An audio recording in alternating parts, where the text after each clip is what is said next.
Pero bago tayo magpatuloy ay pakilike ang ating video.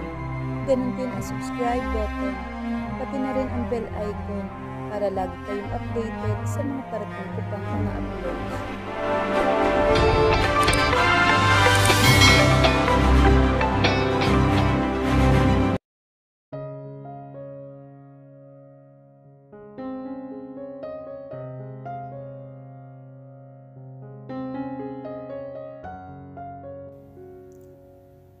Huli ko nang nalaman ang ginawa ni Mara.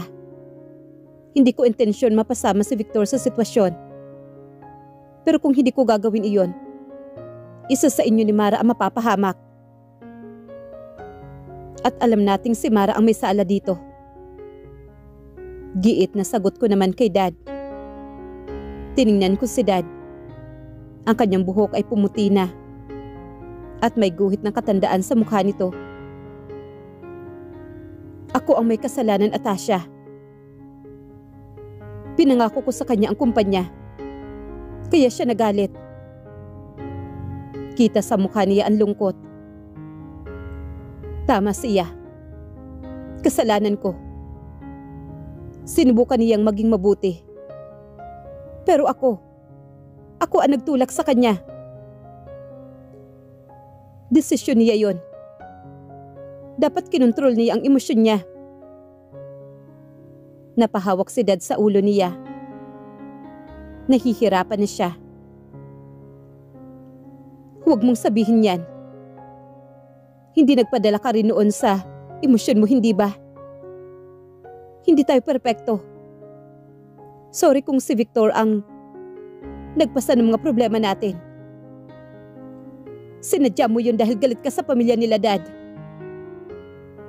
Napaiwas naman siya ng tingin. Yun lang ang paraan para managot. Kung wala akong mailalabas, ikaw ang pagbibintangan. Aayusin ko ito. Kailangan kong hanapin si Roland. Kaya kong ipaglaban ang karapatan ng iba. Pero bakit hindi ang problemang ito? Kakapanalo lang ni Villaruel sa eleksyon. Paalala ni Dad. Kasabot siya ni Mara. Hindi niya alam na alam ko ang tungkol sa kanila. Anong koneksyon? Magkarelasyon sila. Nahihirapang sagot naman niya. Kasali ba siya? Hindi. Pero ang lalaking umiibig, gagawin ang lahat para sa babae niya. At ang babaeng may alam sa katotohanan, dapat lumaban. Tinalikuran ko si Dad. Kung ganoon, sana ginawa ko na ang tama bago pa naging huli ang lahat. Mahina niyang bulong puno ng sakit ang mga mata. Maaliwalas na ang hapon, noon habang papalubog pa ang araw. Lumangoy ako mula sa kabilang dulo ng pool at sa pag-angat ng ulo ko mula sa tubig ay kasabay ang mabilis na paghabol ng hininga. Nitong mga nakaraang araw ay hindi naging maganda ang pakiramdam ko. Ramdam kong may mali sa kalusugan ko. Narinig ko ang mga yapak ni Ilyana habang papalapit siya sa gilid ng pool kung saan ako nakahilid at pinanunood ang paglubog ng araw. Malalim pa rin ang hininga ko habang hinahayaan ang malamig na balutin ang buong katawan ko. Mukhang gagabihin ngayon si Vic. Napatingin ako sa kanya at napabuntong hininga. Papalapit na sana ako para muling lumangoy nang muli siyang nagsalita. Alam kong hindi ka komportable sa presensya ko. Napahinto ako at tumingin sa kanya. Nakasuot siya ng knitted na sweater at shorts. Nakaban ang buhok niya. Medyo magulo pero bagay pa rin sa kanya. Siguro naging manhid lang talaga ako noon. Para hindi ko napansin na mahal mo na si Victor. Habang kami pa. Nakakatawang wala akong alam. Kaya siguro, hindi ko maramdaman ang nararamdaman mong discomfort sa ngayon. Nang dahil sa akin. Huli na nung malaman ko at maramdaman ang lahat. Kahit basa ako, pakiramdam ko ay natutuyo ang lalamunan ko. Kung pumasok na rin sa loob ng katawan ko ang lamig at nanigas ako sa kinatatayuan ko, Nanatili siya nakatayo habang pinapanood ang paglubog ng araw katabi ko. Sabi nila, mawawala sa iyo ang taong nakuha mo kung papaano mo siya inagaw. Napatawad na kita noon, kaya madali akong nagpatuloy sa buhay at sinubukang makalimot. Ngumiti pa si Iliana. Sinubukang makalimot? Halos hindi ako makagalaw sa pagkakaupo sa gilid ng pool. Umupo siya sa tabi ko. Ang kaibahan lang ay nakalublob ako sa tubig, samantalang siya, paalang ang nababasa nito. Pero nagsisisi ako. Mahina niyang sambit sabay tingin niya sa akin. Nagkatinginan kami at nanginig ang labi ko. Hindi ko alam kung sa lamig ba o dahil sa tensyon naming dalawa. Nagsisisi ako na hindi ko siya ipinaglaban. Mahina siya noon at natukso. Dapat pinaglaban ko pa rin kahit ayaw na niya. Dapat nanatili ako. Kung ito lang pala ang magiging buhay niya kasama ka. Sana pala, hindi na lang ako umalis. Kahit ayaw niya na. Mapait akong ngumisi sa kanya. Ayaw niya kasi. Ayaw niya akong masaktan. Pinili niya ang tingin niyang makakabuti para sa aming dalawa. Ngumiti siya muli at tumingin sa paglubog ng araw. Ni minsan, hindi siya nagkamali sa akin. Wala kaming malalim na away. Hindi niya ako pinaramdam na hindi ako mahalaga sa kanya o pinalitan. Hanggang sa dumating ka, Atasha. Doon ko lang naisip na dapat ay mas pinanghawakan ko ang relasyon naming dalawa. Natukso lang siya at isang pagkakamali ang nagawa niya. At ang pagkakamaling iyon ay ikaw. Dagdag niya ng pabulong. Napapikit naman ako ng mariin at tinitigan siya ng malalim. Pero siya'y nanatiling kalmado. Mahinhin at tila hindi matinag. I am not a mistake. Isa akong babaeng iniwan niya na may mga pangako. Iniwan niya ako para sa'yo dahil alam niyang hindi kami pwedeng magsama. Giit na wika naman ni Atasha. Dapat pinandigan niya na lang. Kung ginawa niya yun, wala sanang ganitong gulo. Aalis ako at sa bahay muna ni na tita. Alam kong ikaw ang nagsabi kay Victor na paalisin ako. Natatawa niyang sabi na para bang madali lang niyang gumaan ang tensyon sa pagitan naming dalawa. Nanatili akong seryoso. Malamig sa kanya. May mga taong hindi talaga itinadhana. Kahit anong pilit, kung hindi talaga para sa'yo, hindi ipagkakaloob sa'yo. Napalunok ako at sumikip ang aking dibdib. Huwag ka mag-alala. Wala akong balak na gumawa ng kahit anong paraan para hindi sa nawawalang damdamin ko para kay Victor. Pag-amin niya, hindi na rin naman ako nagulat. Dahil kung wala na siyang nararamdaman, bakit siya nandito?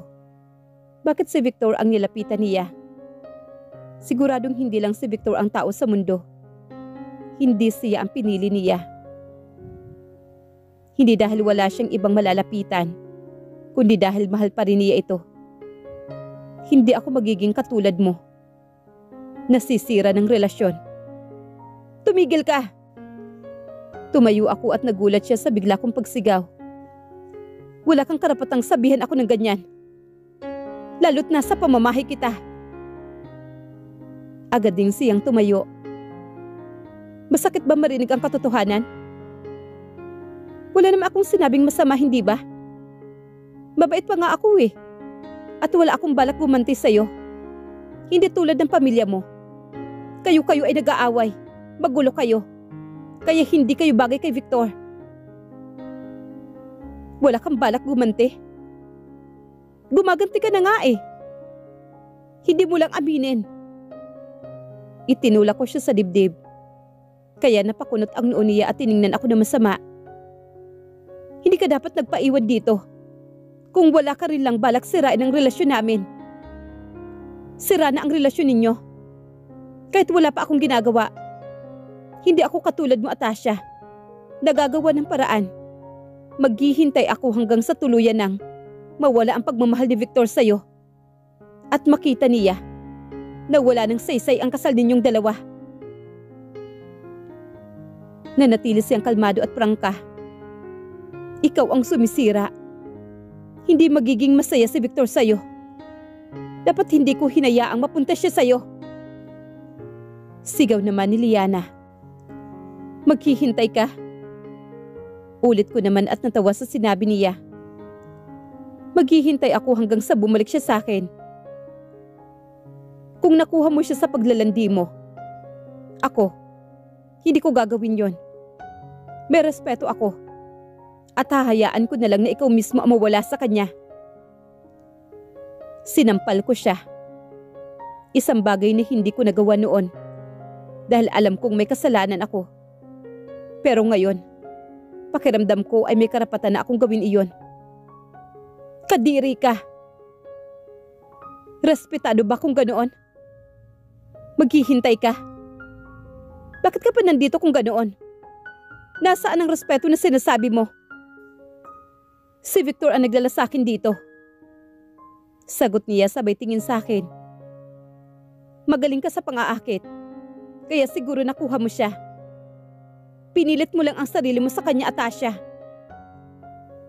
Muling lumapat ang palad ko sa pisngi niya. At hindi ko inaasahan sa lakas nito. Ay natumba siya sa pool. Pinanood ko lang siya.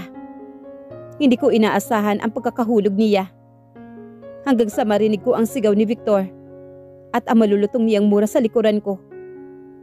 Binangga niya ang balikat ko at mabilis na tumalon sa pool. Doon ko lang napagtanto. Hindi pala marunong lumangoy si Eliana. Bigla akong kinabahan at napaatras. Sinubukan kong tumulong kay Victor. Pero nanginginig na ang buong katawan ko. Anong kalokohan ba ang ginawa mo? Sinimulan niyang ipump ang dibdib ni Eliana. Nanigas ang katawan ko dahil sa wala pa ring tugon si Eliana. Hindi siya gumagalaw. At nang tiningnan ni Victor ang pulso nito, parang hindi ko na marinig ang anumang kundi ang mabilis na tibok ng puso ko. Mariing napamura si Victor.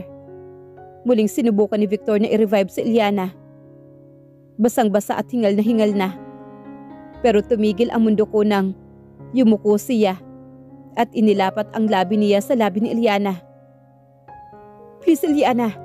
Tangina. Nagmamakaawa na wika ni Victor. Na maglapat na ang labi nila sa harapan ko. Alam kong mali ang makaramdam ng selos. Pero tumulo ang luha ko. Sa takot, sa selos at sa sakit. Muli niyang tiningnan ang pulso nito. Umiling siya at muling sinubukan na i-revive si Eliana. Binuka niya ang bibig ni Eliana at tuminga sa loob nito. Kinagat ko ang labi ko habang pinapanood ang pagligtas niya sa buhay nito. Habang ako pakiramdam ko ay unti-unting namamatay sa sakit. Pero mas natatakot ako ngayon. Hindi pa rin siya sumasagot. Shit! Muling ni-revive ni Victor si Eliana. At mas tumagal ang paglalapat ng labi nila.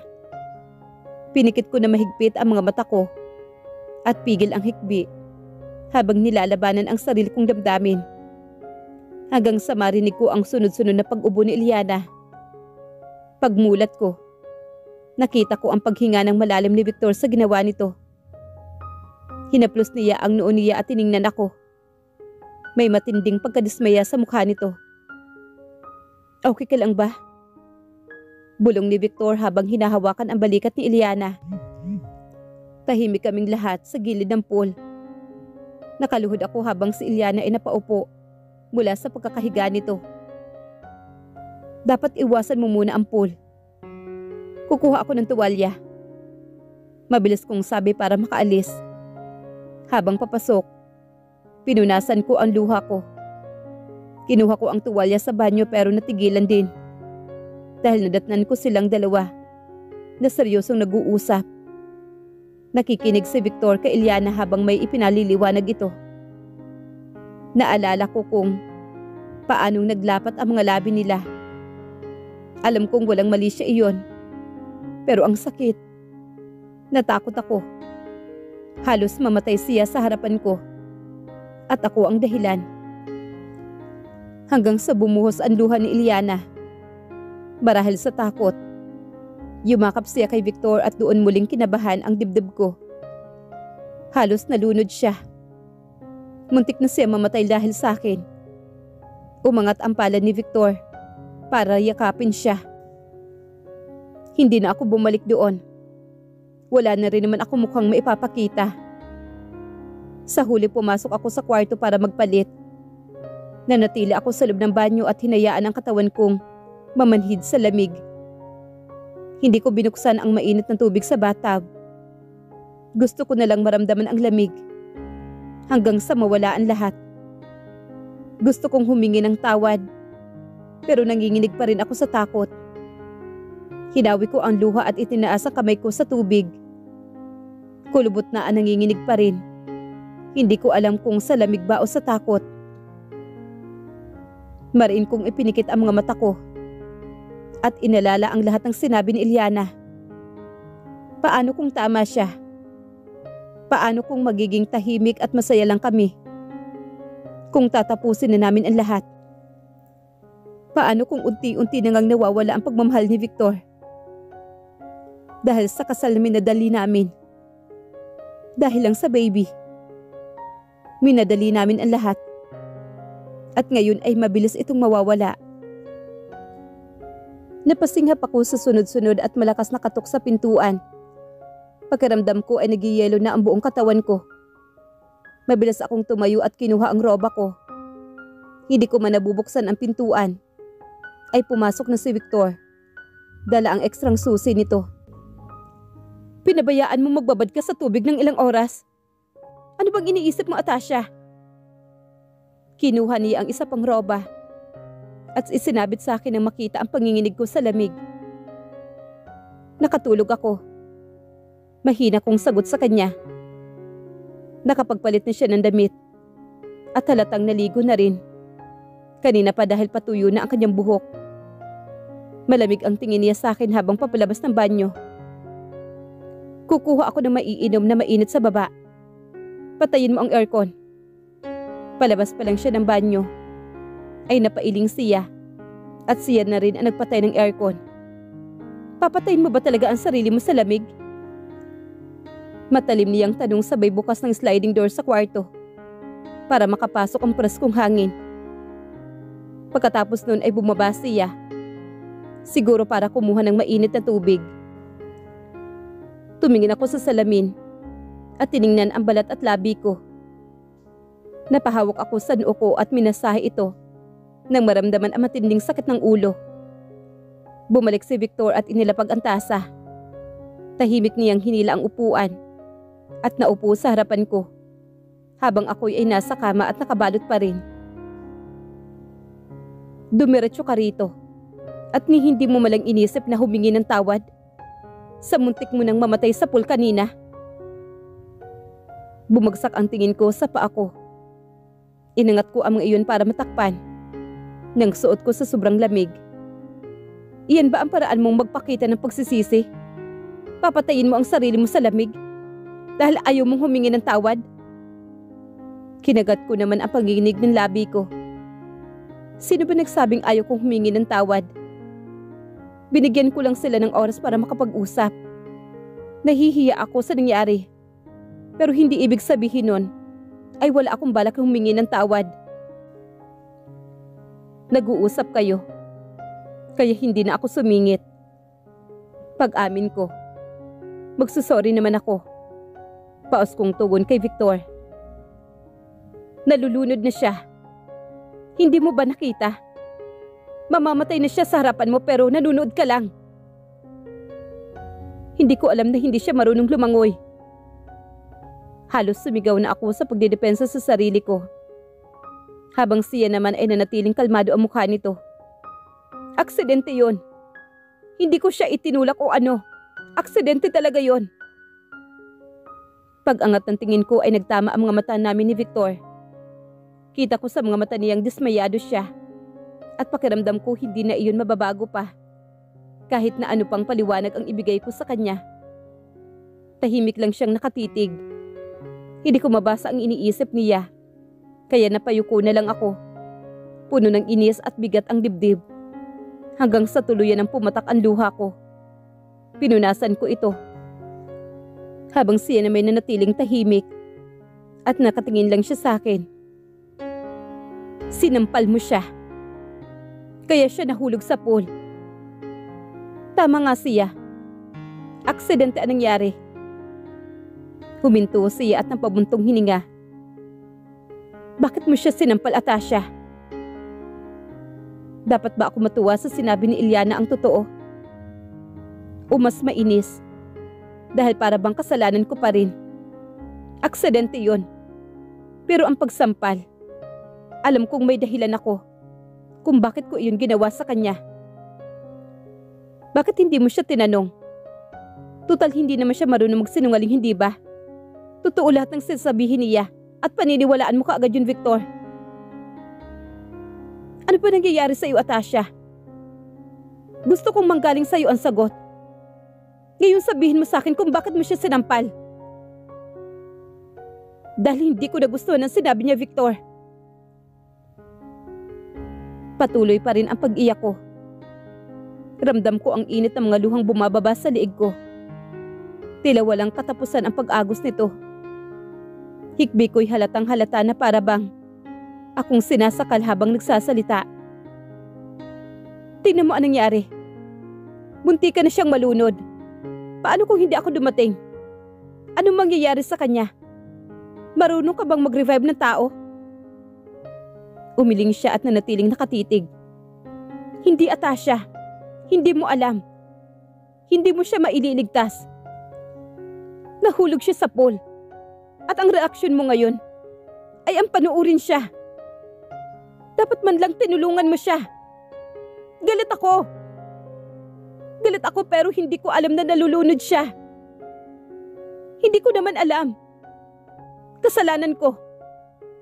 Magsusorry ako para gumaan ang pakiramdam mo. Hihingi ako ng tawad.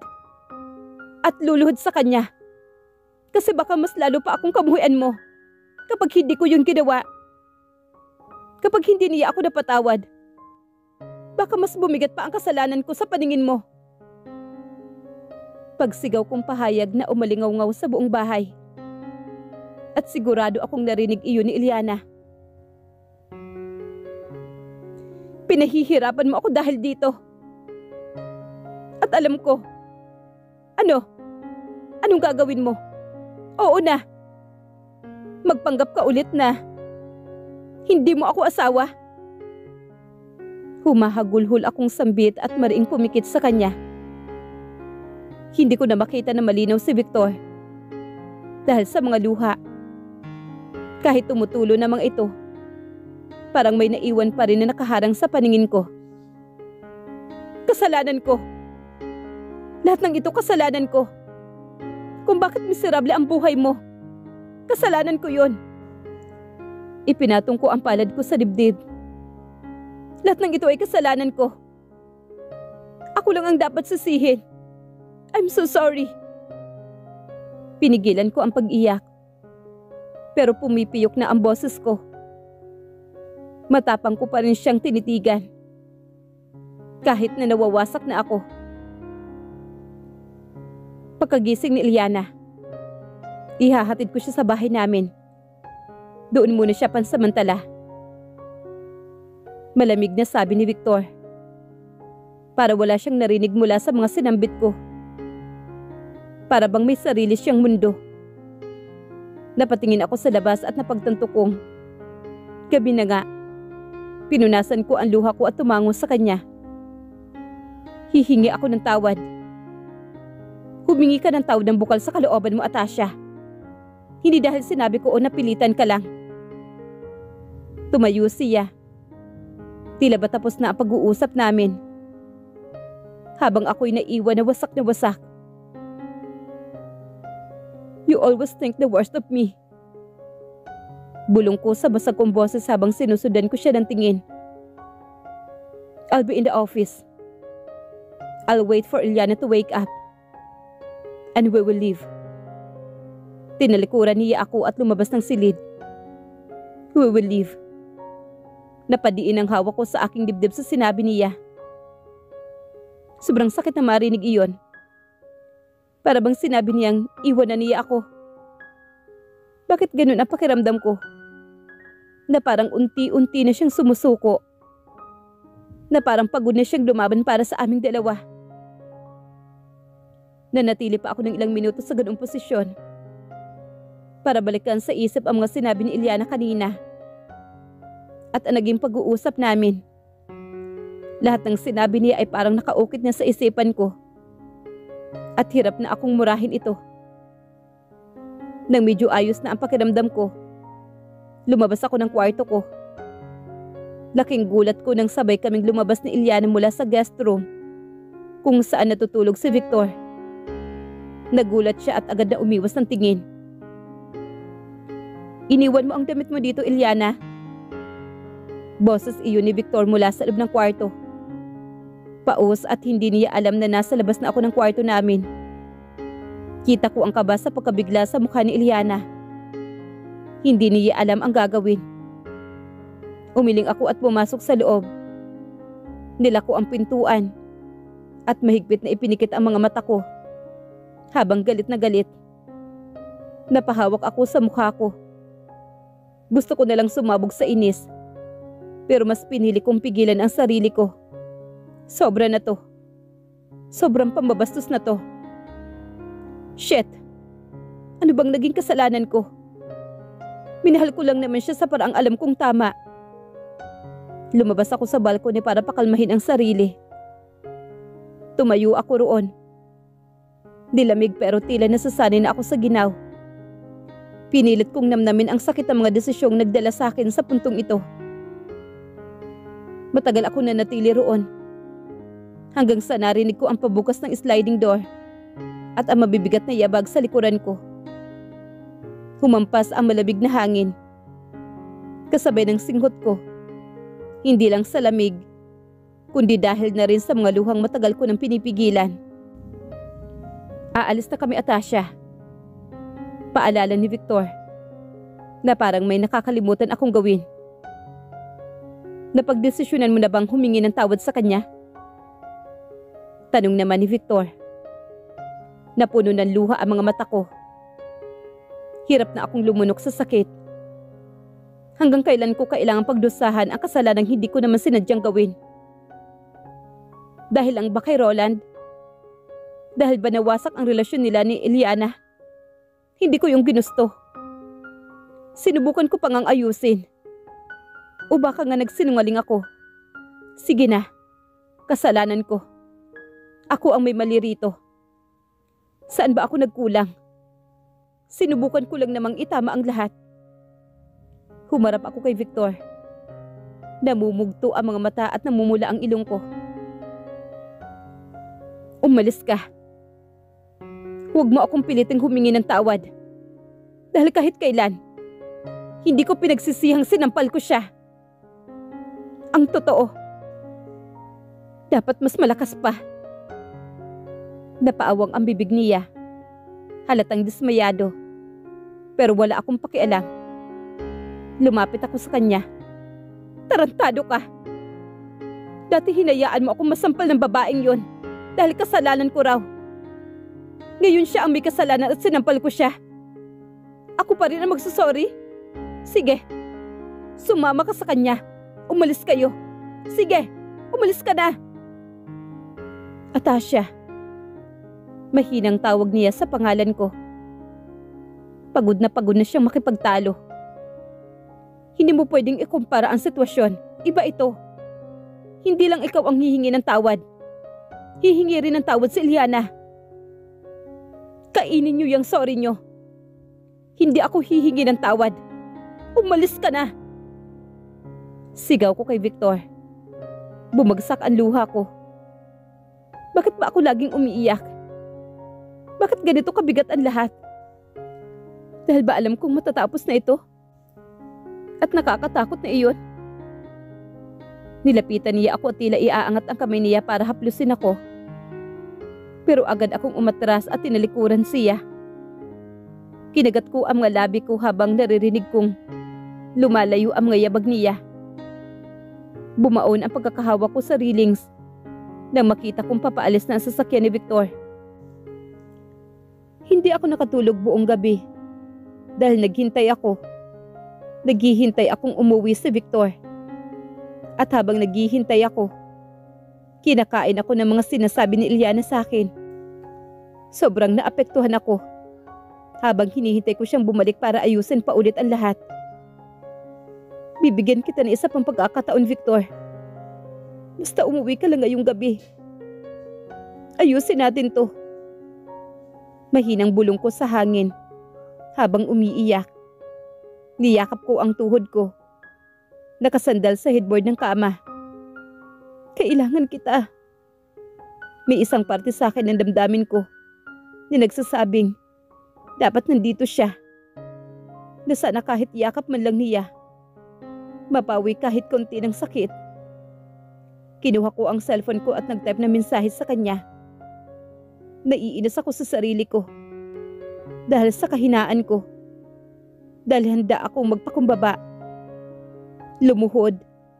Basta lang maayos namin muli ang relasyon. Umuwi ka na, Victor. Please. Sorry na. Mariin kong ipinikit ang mga mata at pinadala ang mensahe sa kanya. Ang pag-asa ang uuwi siya ngayong gabi. Sobra-sobra na. Pinalot ako ng lamig habang umiiyak sa gitna ng gabi sa kwarto naming dalawa. Sa kama. Mag-isa. Sa bahay na dati ay puno ng tawa. Habang hinihintay ko siya noong gabing iyon, ang desisyong sumuko ay unti-unti nang dumarating sa bingit. Galit ako sa iyo. Mahinang bulong ko. Sabay kagat sa nanginginig kong labi. Ang tahimik kong pag-iyak kanina ay napalitan ng hagulhol. Isang iyak ng babaeng nawalan ng pag-asa. Isang iyak na puno ng sakit at pusong wasak. Si Victor. Hindi siya umuwi ng gabing iyon.